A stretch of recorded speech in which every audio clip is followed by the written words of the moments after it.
Don't pick up. This girl's on D&D. Girl, you know you have to call her twice. I mean, who's even that busy anyways? I mean, you've seen her schedule, right? For most of us with Afro hair, wash day is not just a routine. It's a whole production. Hours of detangling, deep conditioning, stretching, twisting, and honestly, sometimes I dread it. Actually, most times I dread it. Actually, why am I lying to you guys? I always dread it. I never find joy in washing my hair. I dread it so much, guys. So today's mission is to basically try to kind of romanticize washing my hair, to see it as an act of love and not like, you know, a task to survive. Most of the time, it feels like it's a task to survive. So I'm gonna start by taking my time, which is something that I don't know how to do with ADHD. I literally can't let things linger for too long, guys. I need it to be quick, quick, quick. But in order to romanticize this wash day, I'm gonna have to change my habits and become a bit slower and accept being patient and I guess live in the moment. And maybe my hair will talk to me and tell me why she's always being so freaking annoying. Anyways, my personality always comes out when I try to do something serious, guys. I can't help myself. Please, God, give me patience today. I like to think of this as me reconnecting with myself. There is a goal in all of this. I will not be keeping my natural hair. Sorry to disappoint. I'm getting my first ever wig install today, and it's a burgundy wig. I'm super excited, so I kind of want to prep washing my hair. My friend's gonna come and do cornrows on me later. Just for you guys to know, I used to always have my natural hair out. Ever since I started living in Canada, I started having it less out just because of the cold. We have like 6 months of winter. The air is just not made for my hair because when I'm back in Africa, my hair is I feel like a goddess, like an African princess. Here, my hair's fighting for its life. It's begging me to literally have a protective style. We're officially in fall. 7 degrees. It's getting icy. I'm putting her in a wig. I went somewhere with my boyfriend and this woman, like at a store or something. I don't remember where we were, but let's just imagine we're at a store. She looked at me and she was like, oh my God, we have the same hair. We have the same hair pattern. It's curly and everything. She was Mexican. Her hair was real. Mine wasn't. And I was like, yeah, girl. This is a kinky straight wig. I have been wearing her for the past 2 months. My hair underneath this, Scary, jump scare. and I've also been curling the front part of my hair, which of course heat damage because I probably did it every day. Since we're starting to get super close and personal, it's time for me to remove this halfway, guys. It's my old friend. This is my truth right now. This is what I look like. When I was little, wash day meant sitting between my mom's knees. A towel on my shoulders, cartoons in the background, her fingers moving gently through my hair. I didn't realize how sacred that was back then. I just remember the tug, the smell of the oil, the rhythm of her hands. Now every time I take down my hair, I think of those moments. Afro hair has always been more than texture. It's patience, it's history, it's love. So as I part and I section, I try to move with that same care. The kind my mother showed me before I even knew how to show it to myself. There's something very grounding about it. How this simple act connects me back to her hands, to softness, to tradition. Or maybe not softness. So my friend arrives literally in like 30 minutes and I haven't cleaned my hair yet. So guys, she's gonna kill me. The hair is grown. I have such a big face, guys. When I have a ponytail, I always feel super insecure about the size of my face because washing my hair, honestly, isn't my favorite part, but feeling my scalp again after weeks in a protective style, that's top tier. I don't even part my hair like most people do. I just go by vibes and sections that make sense in the moment. I put too much shampoo.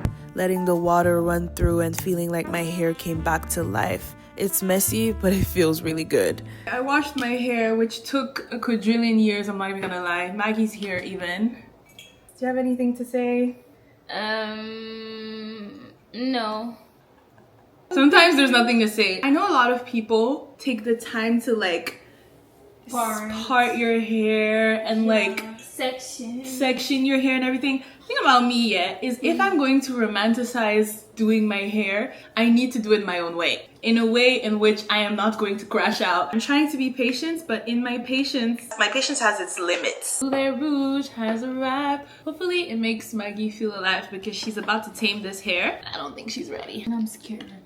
I know you guys are wondering what I'm thinking right now. Absolutely nothing. This is not a reflective part. This part right here is a full upper body workout. My arms are burning, the dryer is heavy, and somehow my roots are still damp. I mean, baby girls, forget the gym. If you see me with toned arms this winter, you know why. Okay guys, I'm done. That was like an arm workout. Maggie is about to cornrow my hair. At least try to cornrow my hair. That's all that counts. Wish me luck, guys. I'm scared.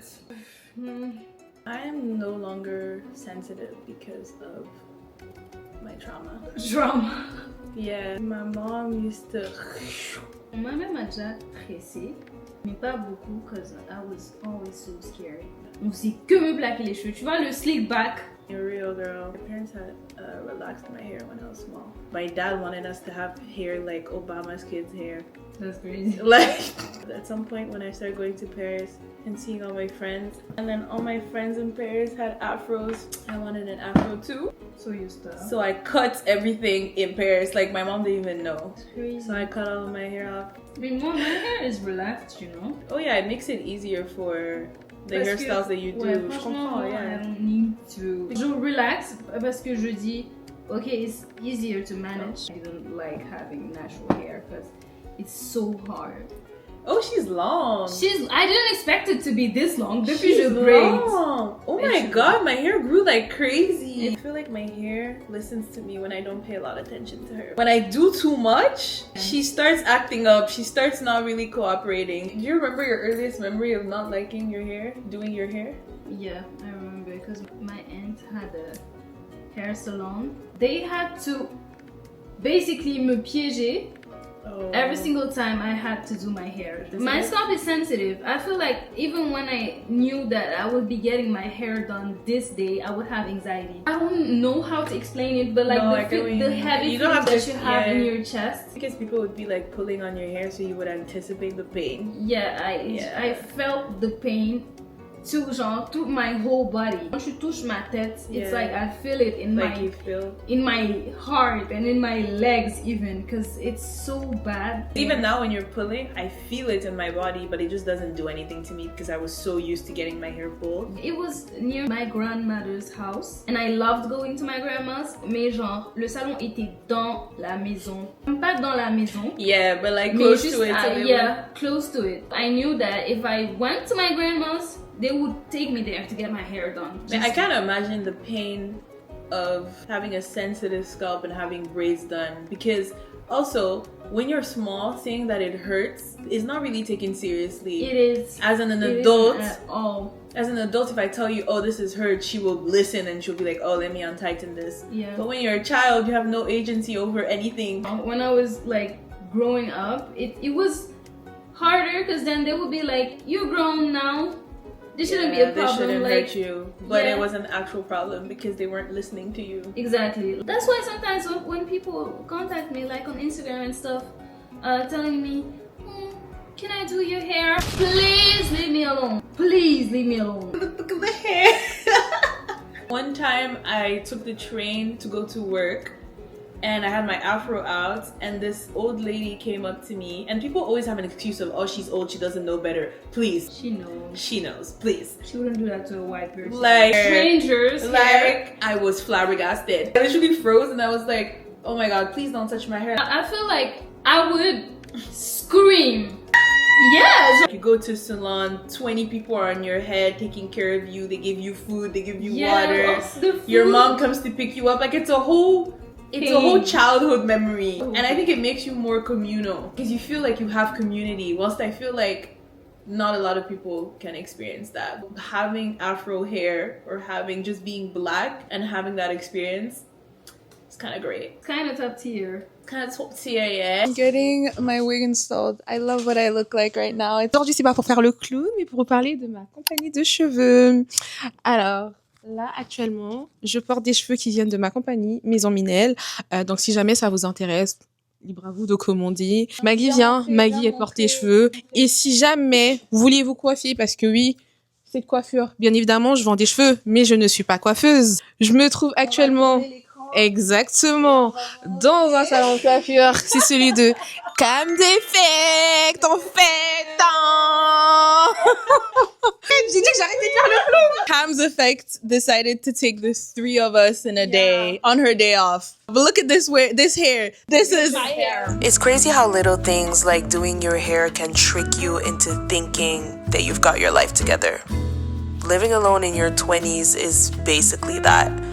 One good hair day, one clean apartment, and suddenly you're a functional adult again. I'm just taking the small wins where I can. It's funny, you know, I'm still figuring everything out, but moments like this make me feel like I'm doing okay. Living alone in your 20s is just a bunch of firsts, you know, first wig, first apartment, first time realizing you actually got this. Guys, I just finished my hair. Burgundy, back to my roots. When I was in high school, I used to dye my actual natural hair burgundy and my mom would scream at me. Hair was so jet black that we actually had to put a little bit of bleach in it for it to actually work. Did it damage my hair a little bit, but I opted for a wig from Maison Midel and I'm so happy with the results. So this was actually not a bad day when it came to washing my hair, brushing my hair, detangling my hair, and Maggie doing my hair. Overall good experience. Happy about it. Not crashing out. Now the only dilemma is how am I gonna maintain this wig every day because it's me, Taïfa, and we know that I'm really bad with my hands. Some people are God's favorites.